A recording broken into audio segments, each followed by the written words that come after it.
Hey y'all, hey, I'm back. I'm back, okay?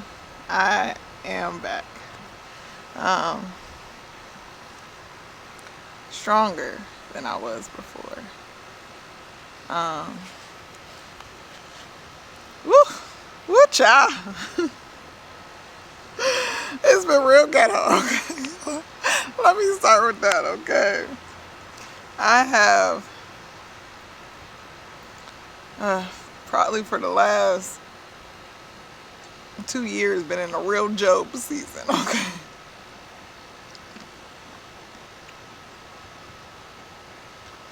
Um, in it, but not realizing it until this last situation. Until this ectopic pregnancy, it really brought it home that I was in a Job season, okay? And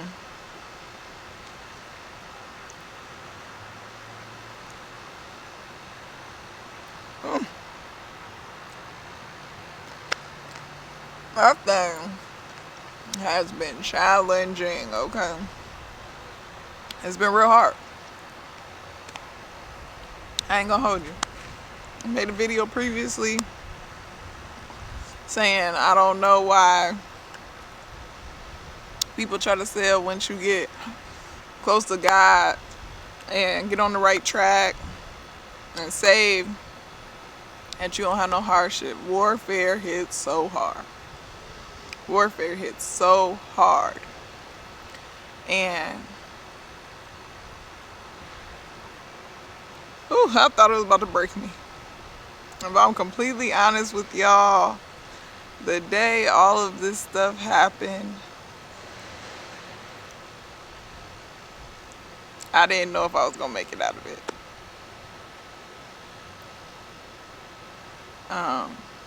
But God. But God. God is so good.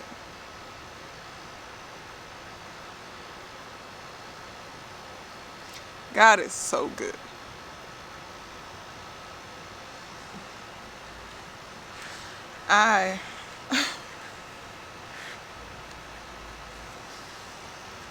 God has set me up that when I had hit the lowest point in my life, I was in autopilot. I was in autopilot of God being my constant. That even in my sadness and grief and anger, I couldn't go a day without God. All these things that God had me doing in this past year had me where I was waking up thanking God that I was still in my Bible daily. Our talks might have been a little different, but God was who I knew I needed to talk to.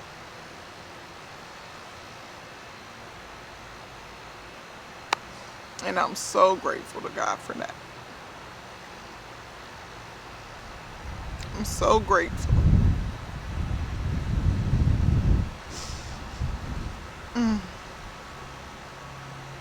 God is amazing, okay? When I came home from the hospital, our oldest was leaving for college the next week.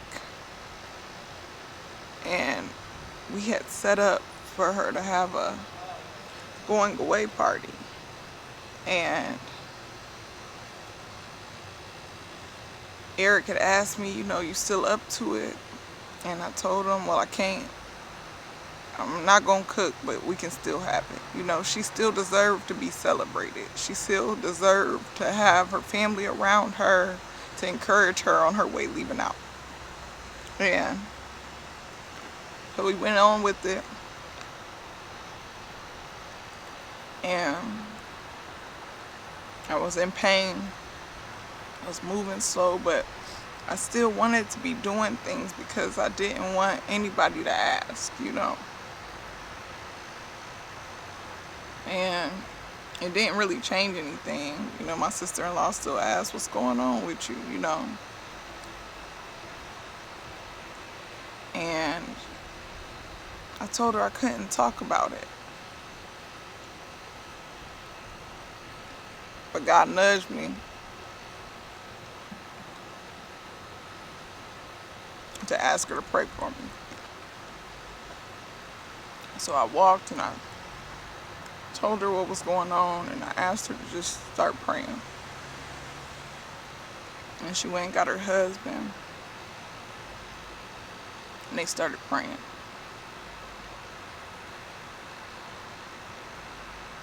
And after they prayed, he said, something's telling me that you think you did something to deserve this. It's not your fault.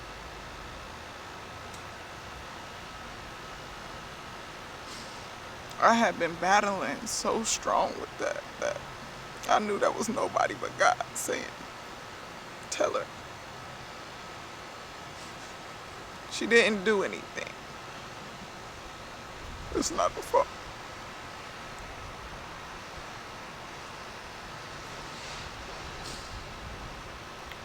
I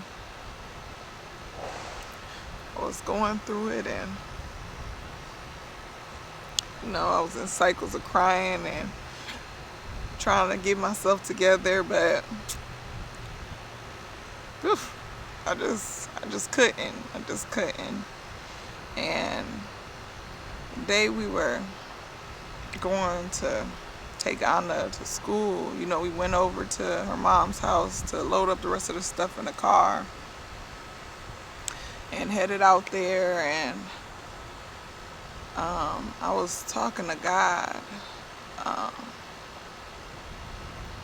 because, even though we were going through this loss, Eric was dropping his oldest baby off in another city to do things on her own.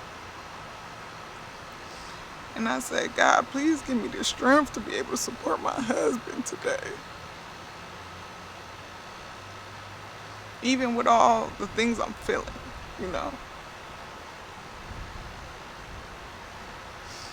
And we got through the day, and I just told myself, do your best not to cry. Even though I cried on my way up there because the VA had called that day making sure I wasn't suicidal and stuff, and I had cried, but like while we were interacting with Anna, I was just praying, God, just help me keep it together. And I did, but when we went to leave, of course, I cried and I told her, if she needed anything, call. No matter what it was, call home, And it kind of brought the sadness back on me. When I was riding home, I just kind of got quiet. And we was going through, and Eric's phone was dead. He usually doing the music. And so I'm like dialing through radio stations, trying to keep us attentive for this 2-hour ride back. And, keep me up, because we had stayed out there pretty late. It was dark when we was driving back, and keep me up to keep Eric, up. And so I'm like changing the stations and find the station that was playing something, and then, go out, so I'm steady dialing. And we were probably 45 minutes away from home.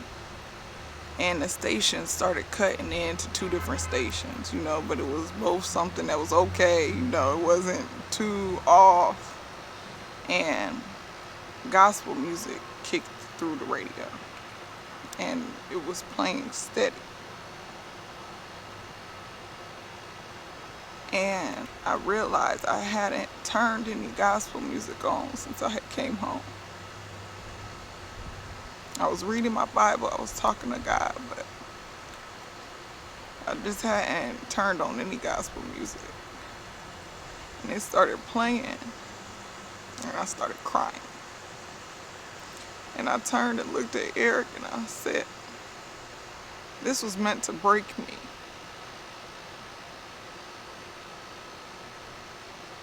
And he looked over and said, but you're not broken.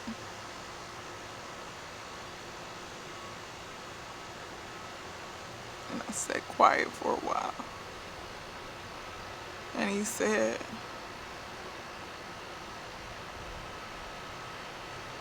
you know how you say stuff and you just be so positive about it, and so that sometimes you think it's outlandish, he'll tell me like it's fairy tale like, but he said, I need her. You being that positive, I need her. And I sat and thought about how he picks with me about it.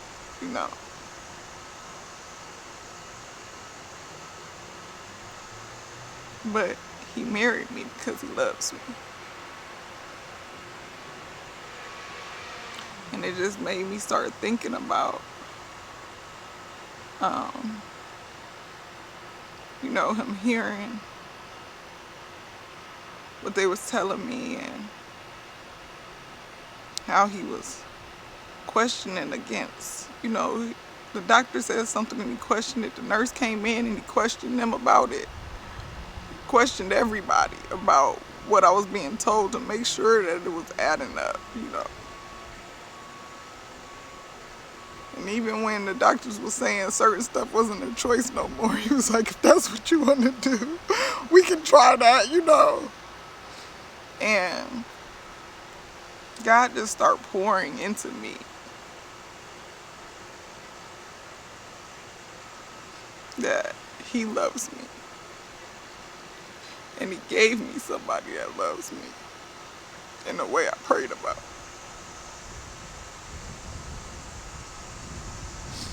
And I just started singing and crying. And Eric asked me, you still believe it's gonna happen, right? And I realized that that's what had got broken, that maybe I didn't believe it was gonna happen anymore.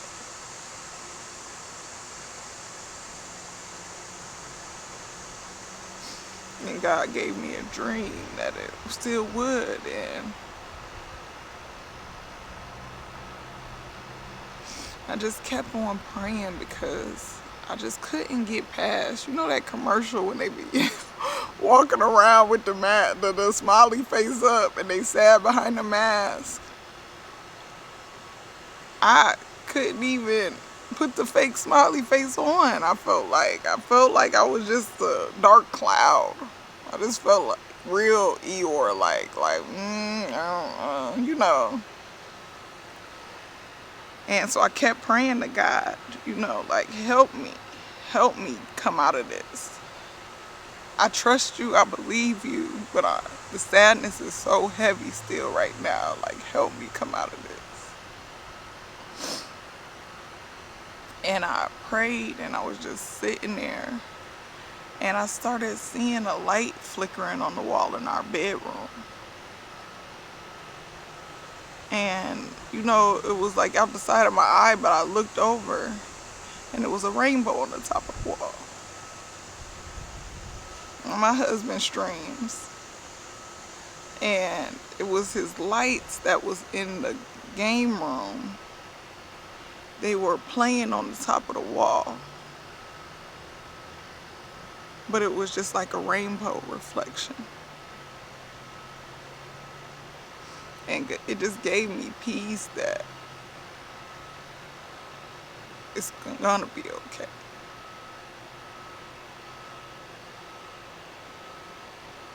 It's gonna be okay. And I just smiled and I just came at ease. And I had my appointment yesterday. You know, my follow-up appointment to see how I was doing after the surgery. And I didn't cry. It was the first time that I had talked about it that I didn't cry. And you know, you do the check-in with the nurse, and then I went to see the doctor, and he was talking to me. And you know, he was saying that he had a set of twins and he lost one, so he felt my pain, but that I'm a healthy girl and it's gonna happen for me again. You know, that it was gonna happen and it was gonna be fine. And he said, you know, you got us. And I said, yeah, I believe that, and I know it. And I left the appointment, and it was on my mind because I was supposed to be calling the funeral home. This camera keep on cutting out, but we gon' I know the message real strong, because this camera done cut out on my last video several times. It's cutting out today. We gonna get this done, okay? We gonna get through this. So I went to call the funeral home, and you know, I got through, and I also thought that was gonna be heavier on me, you know. But God, like God, what God gave me the other night with the rainbow, and just reassuring me, like, I'm always gonna be there. God has always been there, and God is always gonna be there whatever comes my way. That it no longer felt so overwhelming to me. You know, I called. They sent me on the runaround. I didn't get what I needed to get, but I was okay, you know. And I called Eric, and you know, he was asking me about the appointment, what did they say, and I told him, you know, I didn't cry today. And he said, babe, I'm so proud of you. And I was just on the phone, Jesus, so proud of myself, like I had just won an award, because the last 2 weeks have been so heavy that I didn't see yesterday. I didn't see yesterday not taking me clean out, okay? So it was victory, okay? Victory over yesterday. And when this camera just cut out, I was sitting here and God just pouring stuff in my head, and the song Shackles came to my mind.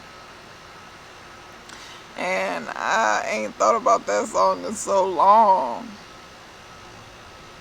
But then the verse hit my head. And she said, in the corner of my mind, I just can't seem to find a reason to believe that I will break free. I have been down for so long, I feel all hope is gone. But as I lift my hands, I understand that I can praise Him through the circumstance.